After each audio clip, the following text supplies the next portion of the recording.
Como a maioria de vocês já deve saber, nós estamos estudando a cosmovisão cristã a partir da metanarrativa bíblica, que é criação, queda, redenção e consumação. No módulo anterior, nós finalizamos com um painel, o módulo de redenção. Hoje, nós iniciamos consumação, e aí a gente fecha essa nossa proposta de falarmos sobre cosmovisão cristã evangélica a partir da metanarrativa. Então, hoje é a primeira aula, é a aula introdutória sobre consumação. O que é a metanarrativa? Criação, queda, redenção e consumação. Então, hoje a gente inicia o módulo que fala sobre consumação. Essa é a primeira aula. Não sei se você se recorda, mas a metanarrativa, grosso modo, ela mostra toda a história e o desenvolvimento da história a partir da soberania de Deus. Isso é algo que nós precisamos ter em mente de maneira muito firme, de que a história, toda a história, não somente a história da igreja, mas toda a história se desenvolve em progressão a partir da soberania de Deus. Isso significa que Deus ele tem um papel, e esse papel é decisivo naquilo que acontece ao longo da história. E aí vão existir questões que a gente não vai conseguir compreender exatamente como essas questões se relacionam com a soberania de Deus. Mas o fato é, a Bíblia deixa claro para nós que o Senhor é soberano sobre todas as coisas. Então, o que nós, enquanto cristãos, não podemos fazer? Nós não podemos lançar dúvidas sobre aquilo que a Bíblia fala.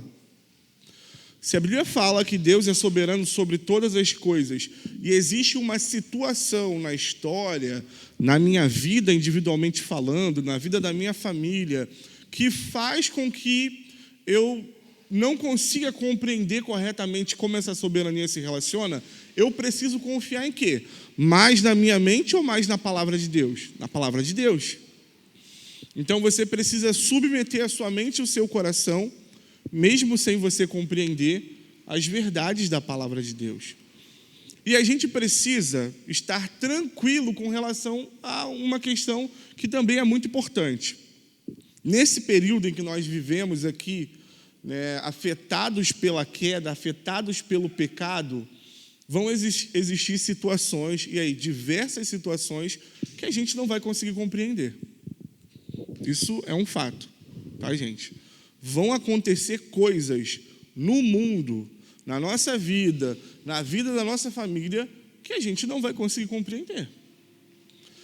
E isso se dá por quê?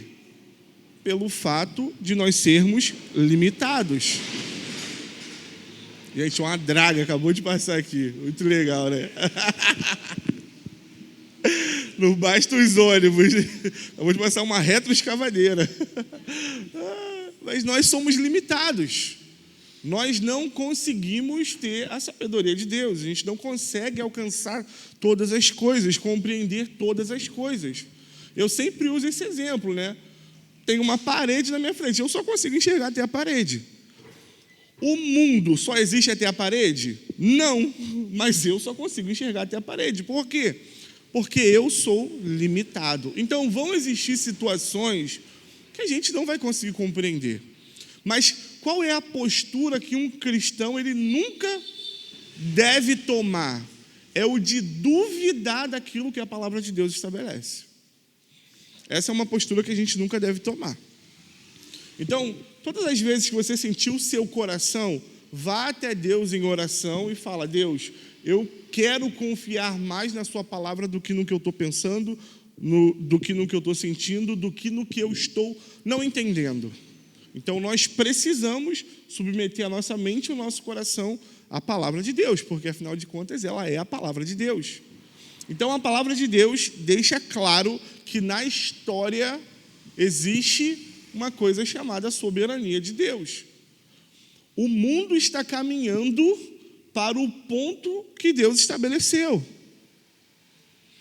Então, não é sabe, como algumas pessoas pensam, deu corda e soltou o mundo, e aí está acontecendo diversas coisas aleatórias. Não é assim. Deus é o Criador de todas as coisas, Deus é o sustentador de todas as coisas, e Deus vai consumar todas as coisas. Então, desde o princípio, e aí já entrando na nossa lição, o plano de Deus segue em progressão de maneira soberana e inabalável. Então, outra coisa muito importante da gente conseguir compreender, o plano de Deus ele está em desenvolvimento, ele está em progressão, ele está acontecendo. Por isso que, em determinados momentos, a gente lê uma coisa, mas quando a gente olha, a gente enxerga outra. Por quê? Por que você lê sobre plenitude de paz e você não consegue enxergar plenitude de paz hoje? Porque o plano de Deus está em desenvolvimento. O fato é, se a palavra de Deus diz que teremos um momento de plena paz, nós teremos um momento de plena paz, porque é a palavra de Deus quem está dizendo isso.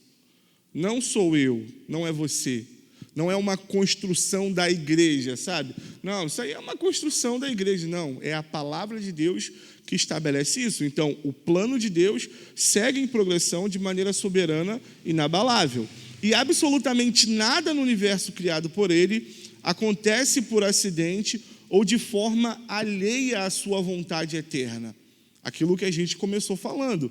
Vão existir situações que você vai olhar e você vai falar assim, poxa, mas como que essa tragédia, como que essa situação, ela pode ser vinculada à soberania de Deus?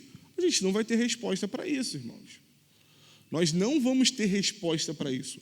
Mas a tragédia, a situação drástica, dramática que algumas pessoas vivem, que algumas famílias vivem, que algumas regiões geográficas do nosso planeta vivem, não colocam em xeque, em questão, o fato de Deus ser soberano.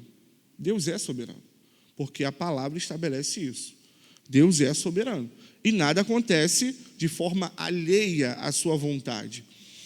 A história divina, estruturada na grande metanarrativa bíblica, é conduzida por Deus em direção a um fim glorioso. Então, primeiro spoiler da aula. O fim é glorioso. O fim é glorioso. É isso que a Bíblia promete para nós. É isso que Deus, em sua palavra, promete para nós. O mundo, por mais caótico que ele pareça, e aí quando você olha, você vê assim, cara, a criminalidade no Rio de Janeiro está aumentando ou está diminuindo?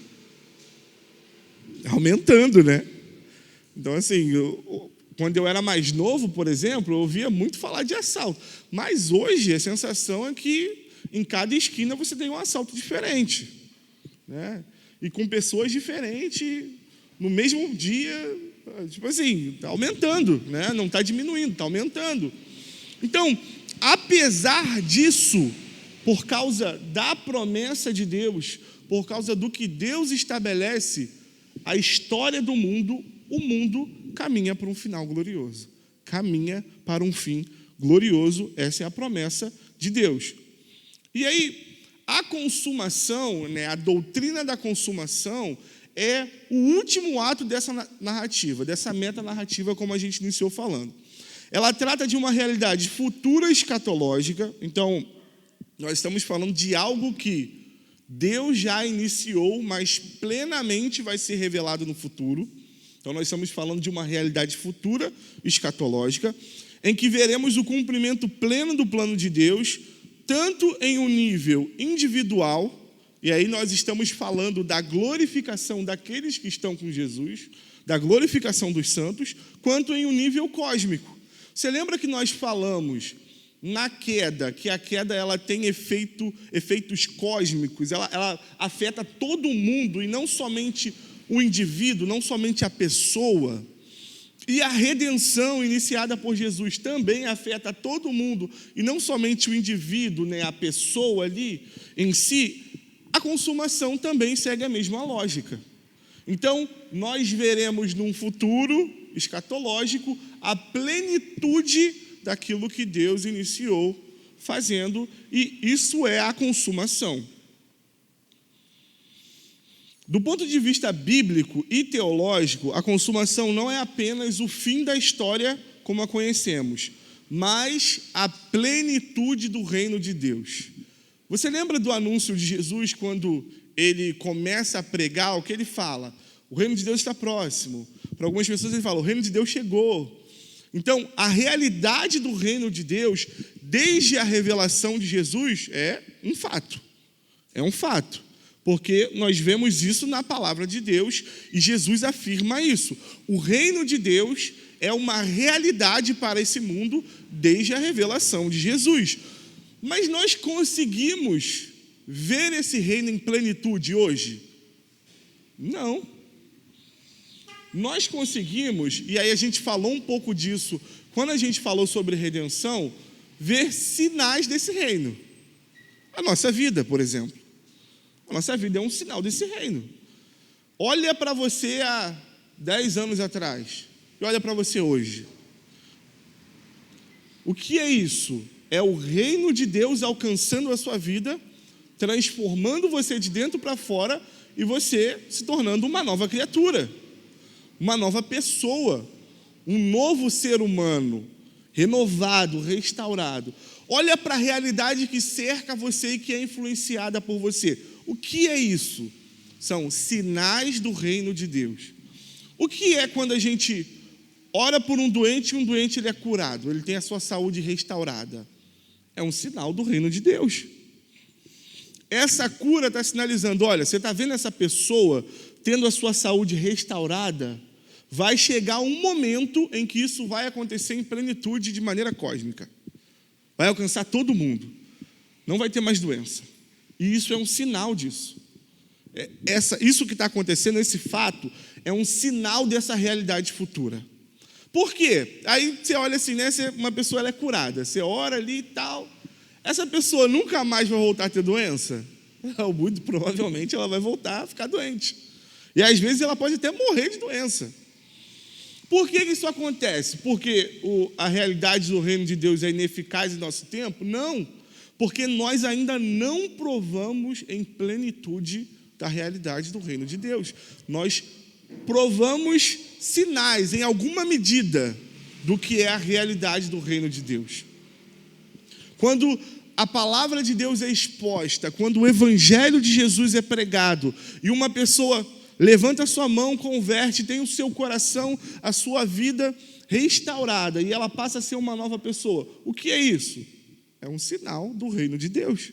Então, o reino de Deus é uma realidade. A consumação é o momento histórico em que esse reino ele vai poder ser percebido de maneira plena. Eu não sei se isso deixa você assim, empolgado, mas isso me deixa muito empolgado. Eu fico muito empolgado com essa ideia de que, cara, vai chegar um dia em que não tem mais doença. Vai chegar o dia em que o mal ele vai ser extinto completamente. Você não vai ter medo de sair na rua, porque não vai existir o mal. Por quê? Porque tudo será consumado, tudo vai ser restaurado. Deus, em plenitude, restaurará todas as coisas. Tudo vai ser transformado. Então, isso precisa encher o nosso coração de esperança.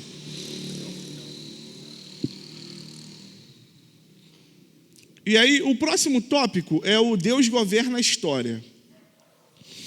A imagem de plenitude e paz descrita no Jardim do Éden é muito bonita. Eu não sei se você fica assim, né? Quando eu vou lá ler Gênesis 1 e Gênesis 2, né? Capítulo 1 e o capítulo 2, cara, é muito bonito. É uma paz terrível. Você fica imaginando assim, Adão andando e o passarinho pousando no ombro dele, né? Hoje em dia, se o passarinho te ver, ele sai voado, porque ele tem medo de você, né? Então, assim, eu imagino isso, sabe? Uma paz tão grande em que tudo está funcionando em harmonia, tudo está funcionando perfeitamente. Então, essa imagem do jardim, em Gênesis 1 e 2, antes da queda, registrada em Gênesis 3, é um retrato claro do que sempre foi o desejo de Deus para a humanidade. Esse sempre foi o desejo de Deus para a humanidade. Então, plena comunhão com o Criador, o ser humano exercendo sua responsabilidade como mordomo da criação, você vê Adão cuidando da criação, Adão servindo a criação, funcionando como um mordomo da criação. E a experiência de viver sob a bênção e o governo justo de Deus. Tudo isso a gente tem ali em Gênesis, capítulo 1 e capítulo 2. Essa realidade é uma realidade de paz plena, de paz perfeita. E é um retrato do desejo de Deus para nós. No entanto, quando você olha para o mundo atual, e aí faz uma comparação, né? Olha para Gênesis 1 e 2 e olha para o mundo atual. Quando a gente olha para o mundo atual, que é marcado por muitas coisas, violências, injustiça, corrupção, dor, morte, cara, essa intenção original de Deus, ela não parece tão evidente, né? Se o desejo de Deus é aquilo que a gente tem em Gênesis 1 e 2, olhando para o nosso cenário atual, né? Tipo, o que aconteceu? O que houve? Essa intenção original de Deus, ela não está tão evidente assim quando a gente olha para a nossa vida nos dias de hoje. E aí, a sensação que muitas pessoas têm, e você vai ouvir muitas pessoas argumentando a respeito disso, é de que o mundo está abandonado, está à deriva, desgovernado. Deus criou ali tudo muito bonito, deu cordinha, deixou girando e largou, abandonou. Nós, enquanto as pessoas que cuidam do mundo, falhamos terrivelmente, o mundo está essa desgraça que é hoje. Você vai ver muitas pessoas falando isso quando elas olham para o retrato do que é o mundo hoje. Do que é a escalada da violência, a escalada do mal. Nós tivemos, há pouco tempo atrás, cara, um adolescente que matou os pais. Porque os pais não queriam liberar ele para ir para um outro estado e encontrar com o seu romance de internet, que ele nem sabe se era uma menina mesmo de fato. O que é isso? O que é essa realidade? Cara, ela é extremamente discrepante quando nós olhamos para a realidade de Gênesis 1 e 2. Então, as pessoas olham e falam, está desgovernado. Essa realidade de plenitude, de paz, ela está muito longe da realidade do mundo. As pessoas olham e entendem dessa forma. Mas e nós, irmãos? Então, nós, e aí a gente precisa ter a consciência de que isso é de fundamental importância, nós precisamos ter em mente que Deus tem um plano. Deus tem um plano.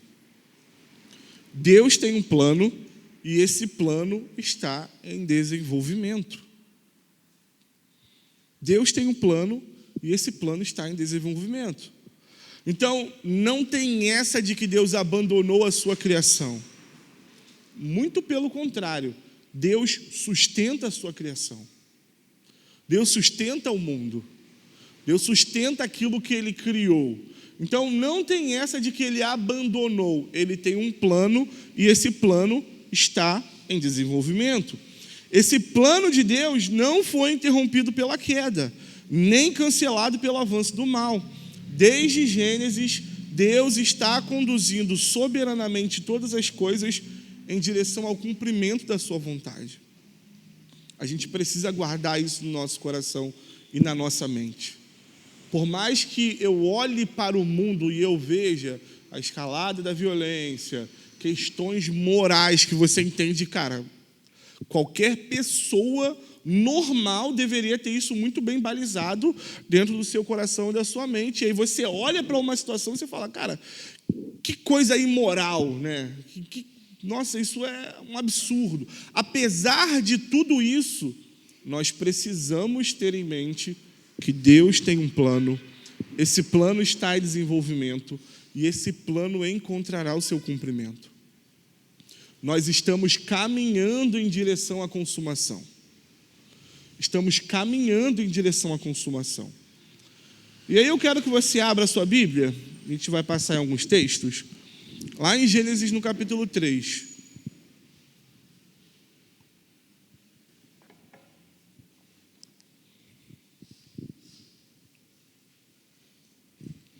Gênesis, no capítulo 3. Como a maioria de vocês já sabe, Gênesis, no capítulo 3, é a narrativa da queda, né? Só que em Gênesis 3 não tem só desgraça, né, como parece. Você tem também o versículo 15. E o versículo 15 é o primeiro anúncio da vitória de Deus sobre o mal. É o primeiro anúncio dessa realidade plena que nós estamos caminhando. Olha só. Olha o que diz o texto, ó. Porém, inimizade entre você, isso é Deus falando, né? Deus dando as sentenças ali. Porém, inimizade entre você e a mulher, e aqui ele está falando com a serpente, entre a sua descendência e o descendente dela. Este lhe ferirá a cabeça e você lhe ferirá o calcanhar. A gente chama esse texto de proto-evangelho. Esse texto, como eu falei, é o primeiro anúncio de uma vitória escatológica de Deus. É o primeiro anúncio de que, olha, apesar dessa desgraça que aconteceu aqui no capítulo 3, existe uma realidade futura de bênção. Ele está dizendo aqui, ó, que o descendente da mulher lhe ferirá a cabeça da serpente. O que é isso, gente? Para além de toda e qualquer interpretação alegórica, isso significa a vitória de Jesus sobre o mal. Pisar a cabeça da serpente significa pisar a cabeça do mal. Significa derrotar o mal. A maldade contra Jesus não tem vez. Por quê? Porque ele esmaga a sua cabeça. Então é o primeiro anúncio de uma vitória escatológica. E aí vamos lá para o texto do profeta Isaías, no capítulo 46.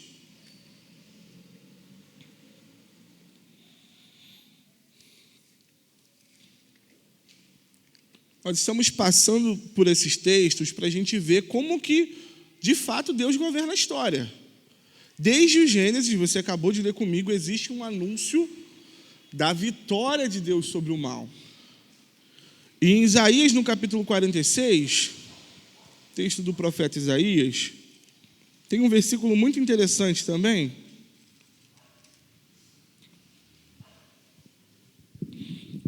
que é o versículo 10.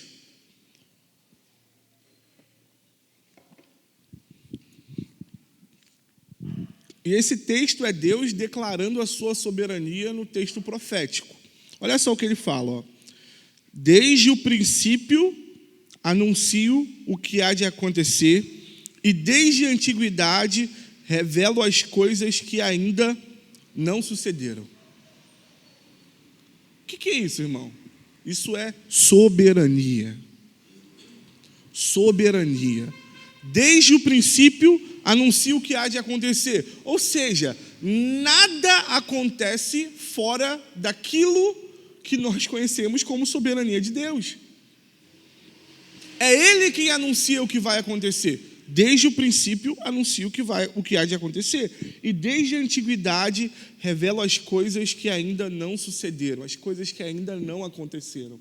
Isso é soberania de Deus. Esses versículos, eles mostram para a gente de maneira clara que, apesar de tudo que a gente pode pensar, olhando para o retrato de um mundo atual, Deus governa todas as coisas. Deus governa o mundo. Deus governa a história. Nada acontece de maneira alheia à sua vontade. Deus é soberano sobre todas as coisas. E a gente não pode duvidar disso. Não podem restar dúvidas na nossa cabeça a respeito disso. Deus sobre todas as coisas. O próximo tópico é consumação, o clímax da história redentora. A consumação é o ato final do plano de redenção revelado nas Escrituras. Como a gente falou no início, a história está caminhando para um final glorioso, e esse final glorioso nós chamamos de consumação. Deus está desenvolvendo o seu plano para um final glorioso, e esse final glorioso é a consumação. Desde o Gênesis até o Apocalipse, ou seja, em toda a narrativa bíblica, a Bíblia narra a progressiva realização do propósito de Deus em restaurar o que foi corrompido pela queda. Então, desde Gênesis 3,15, já é um anúncio de Deus redimindo todas as coisas. Já é um anúncio da vitória que Deus ele tem sobre o mal, dessa realidade soberana de Deus sobre o mal. Então, desde o Gênesis até Apocalipse, nós conseguimos ver essa progressiva realização do propósito de Deus em restaurar o que foi corrompido pela queda.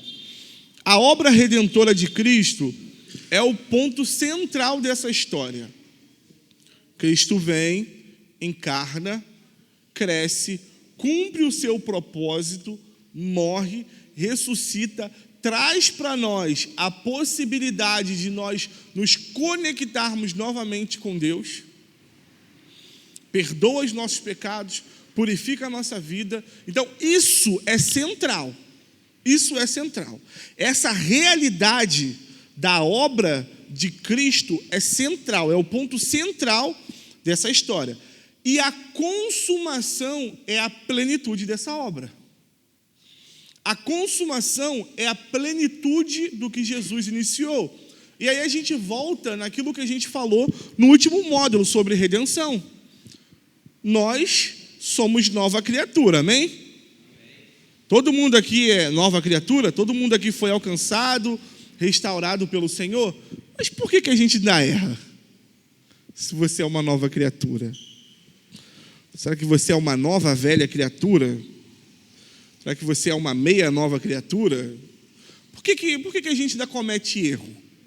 Se eu sou uma nova criatura, por que eu ainda faço fofoca? Por que eu invejo? Por que eu desejo o mal para o meu próximo? Por que eu penso mais em mim do que no outro, se eu sou uma nova criatura? Nós somos uma nova criatura, mas esse processo de transformação é um processo progressivo. Nós estamos sendo santificados por Jesus. Jesus está mudando a nossa vida progressivamente, mas isso não significa que eu não seja uma nova criatura. Você é uma nova criatura, mas existe um avanço, e esse avanço vai chegar à sua plenitude. Quando que isso vai acontecer? Exatamente nesse momento que nós estamos tratando aqui, na consumação. Então, a consumação é a plenitude da obra de Cristo.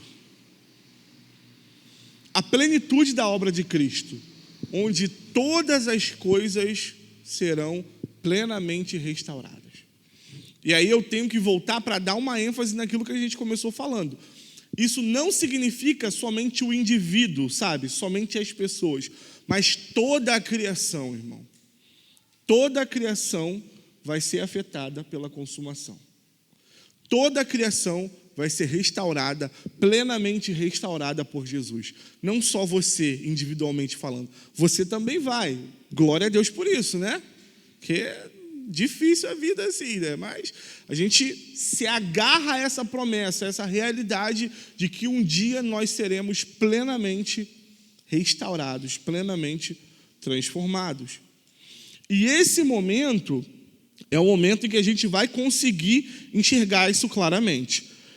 E aí eu quero que você abra a sua Bíblia lá em Efésios. Efésios no capítulo 1.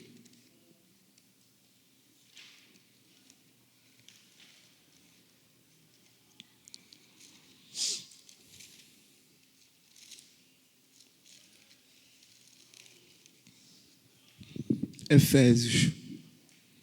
É interessante, né? Porque, um parênteses aqui.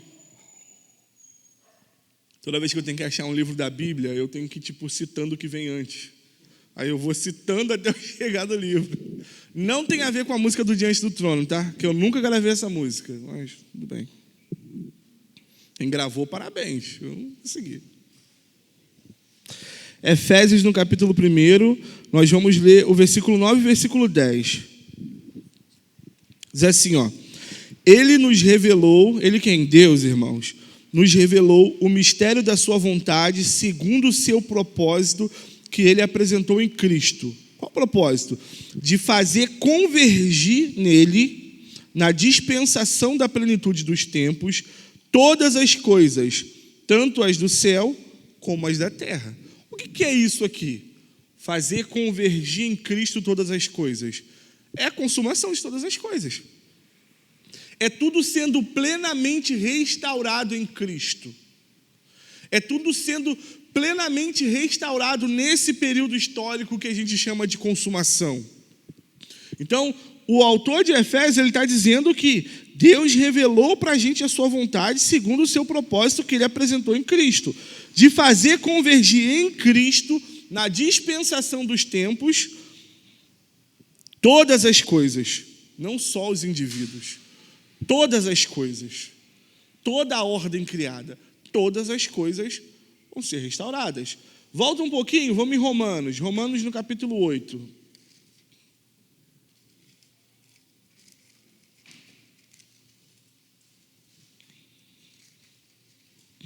Capítulo 8,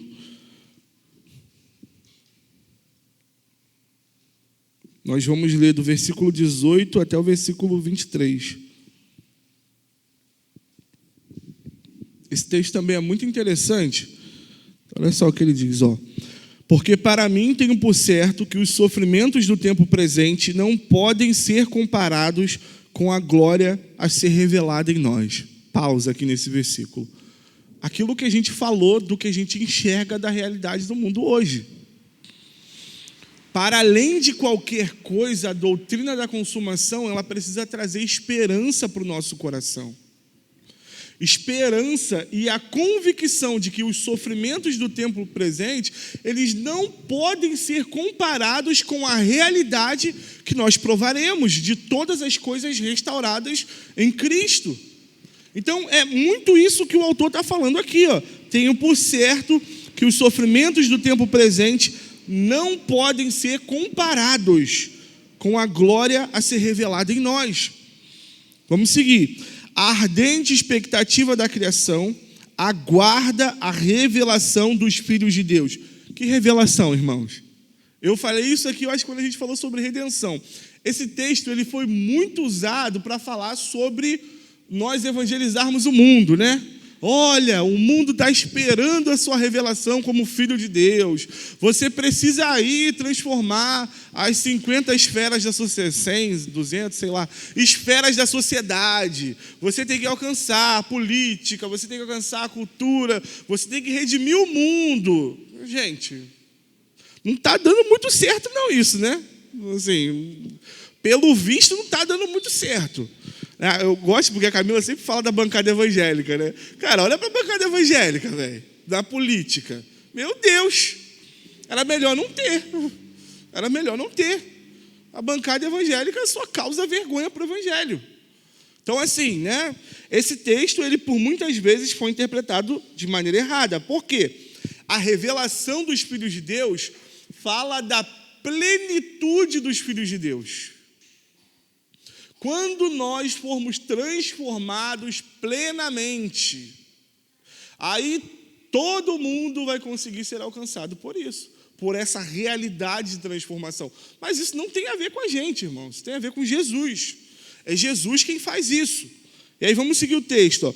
Pois a criação está sujeita à vaidade, não por sua própria vontade, mas por causa daquele que a sujeitou, na esperança de que a própria criação será libertada do cativeiro da corrupção para a liberdade da glória dos filhos de Deus, porque sabemos que toda a criação, a um só tempo, geme e suporta angústias até agora. E não somente ela, mas também nós, que temos as primícias do Espírito, igualmente gememos em nosso íntimo, aguardando a adoção de filhos, a redenção do nosso corpo. Mas você fala assim, eu estou aguardando a adoção, mas eu já não sou filho de Deus? Esse texto, novamente, ele fala de uma plenitude, de uma realidade em plenitude. Nós viveremos essa realidade na consumação. A história está caminhando para esse lugar. Deus é quem vai fazer isso.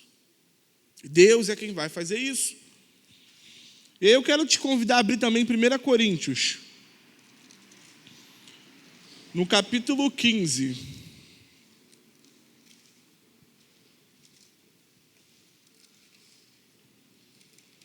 Só um pouquinho mais para frente. 1 Coríntios, no capítulo 15. Nós vamos ler do versículo 24 até o versículo 28.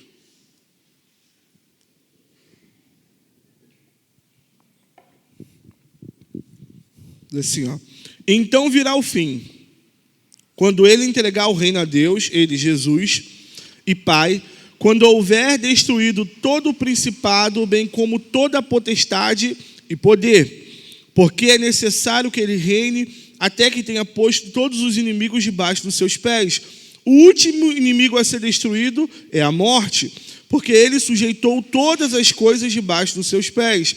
E quando diz que todas as coisas lhe estão sujeitas, certamente exclui aquele que tudo lhe sujeitou. Quando, porém, todas as coisas lhe estiverem sujeitas, então o próprio Filho também sujeitará aquele que todas as coisas lhe sujeitou, para que Deus seja tudo em todos. O que é isso aqui, irmãos? O que é essa narrativa? É exatamente o momento em que tudo vai ser restaurado. É exatamente o clímax da história da redenção, o ponto alto da história da redenção. Deus transformando plenamente todas as coisas, não somente a gente, mas todas as coisas. A história caminha para isso. Próximo tópico é a vitória final de Cristo. A consumação é o momento em que a obra redentora de Cristo, aquilo que ele inicia com a sua vida, morte e ressurreição, será plenamente revelado, como a gente falou anteriormente. A cruz e a ressurreição inauguram a vitória sobre o pecado e a morte, mas essa vitória ainda aguarda a sua plena manifestação. Na consumação, essa vitória será visível em toda a criação. Aquilo que a gente falou. A realidade de redenção promovida por Jesus é um fato, é uma realidade. Mas nós não conseguimos ver isso plenamente.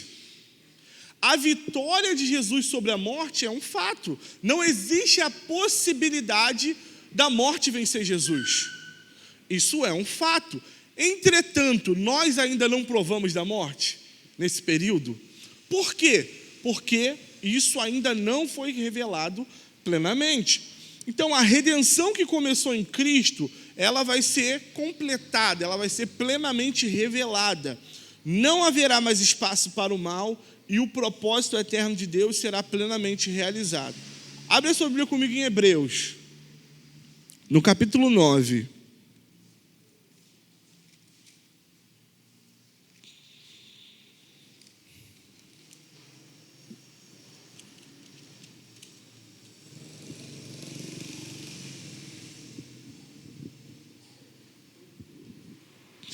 Hebreus, no capítulo 9, nós vamos ler só o versículo 28.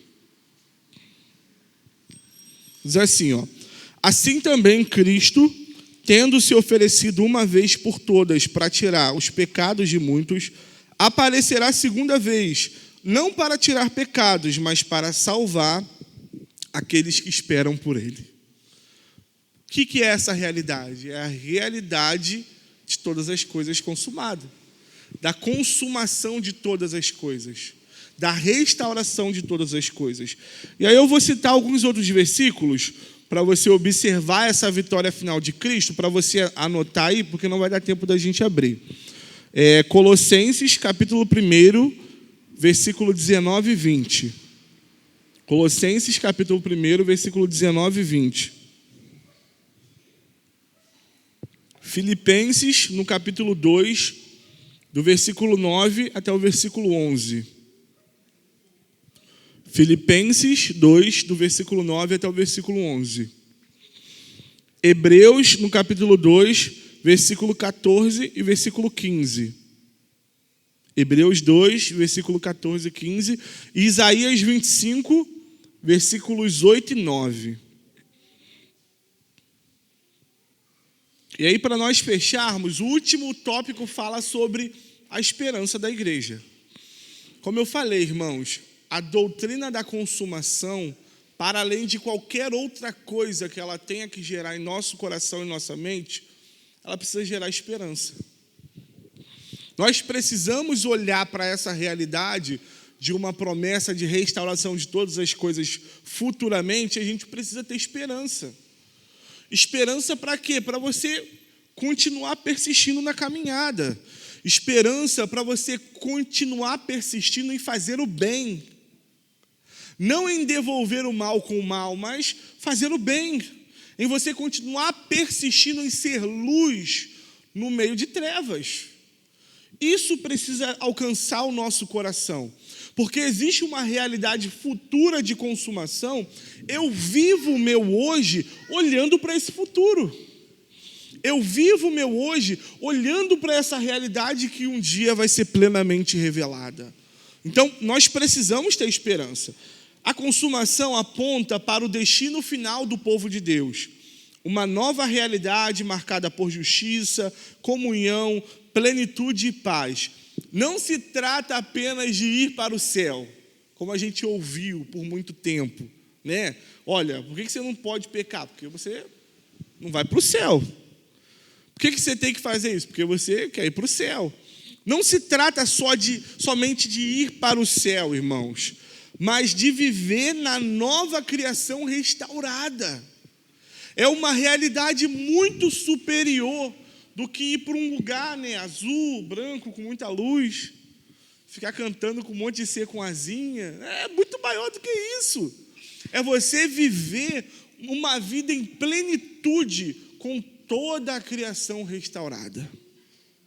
A gente imagina, gente, assim, cara, quem gosta de praia aqui? Praia, cachoeira, quem gosta de fazer viagem, ir para lugar bonito. Se já é muito bom agora, você imagina isso plenamente restaurado. Imagina. A nossa mente não consegue alcançar, gente. A nossa mente não consegue alcançar o quão bom será a vida nessa realidade pós-consumação, pós-restauração de todas as coisas. Quando Deus restaurar toda a criação, não somente os indivíduos, a gente não consegue alcançar. Hoje a gente faz uma viagem, eu gosto muito da região serrana, né? Inclusive eu estava lá ontem, graças a Deus. Cara, é tudo muito bonito. Cara, você olha, é tudo muito bonito. A vista lá de cima é muito bonita. O clima lá em cima é diferente. Cara, eu fico, nossa, eu moraria aqui facilmente. Facilmente eu moraria. Agora você imagina essa realidade plenamente restaurada. Você imagina? A gente não consegue alcançar. Então, é uma realidade muito maior do que somente, olha, eu tenho que viver essa vida agora, eu tenho que crer em Jesus, porque eu vou para o céu, eu tenho que ir para o céu. É muito maior do que isso. Se trata de você viver em plenitude, em uma criação plenamente restaurada. Essa é a realidade que a doutrina da redenção, ela traz para nós, ela traz para o nosso coração. Uma realidade plenamente restaurada, onde Deus habitará permanentemente com o seu povo. Gente, você já parou para pensar nisso aqui? O que acontece com o nosso interior quando, por graça e misericórdia, o Espírito Santo consegue descortinar os nossos sentidos e a gente consegue perceber a presença de Deus? É algo extremamente glorioso. As suas estruturas, elas são completamente abaladas. A sua emoção, ela é completamente mexida. Eu sou uma pessoa, falar particularmente aqui de mim, que dificilmente chora. A Bruna está sempre me agulhando com isso. Que eu dificilmente eu choro. Ela fala que no meu casamento eu não chorei. Eu chorei, ela que não viu.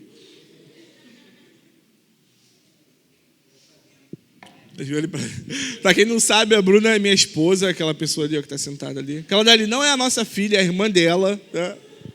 Todo mundo pensa que ela não é a irmã dela. Mas, cara, quando o Espírito me permite provar, me permite perceber a presença de Deus, gente, assim, eu não sei o que acontece. Sai lágrima assim, ó, à toa. Então, você imagina, gente, assim, você imagina, ele está rindo ali, porque eles ficam me agulhando falando que eu sou meio insensível, mas eu não sou não, gente, isso aí é...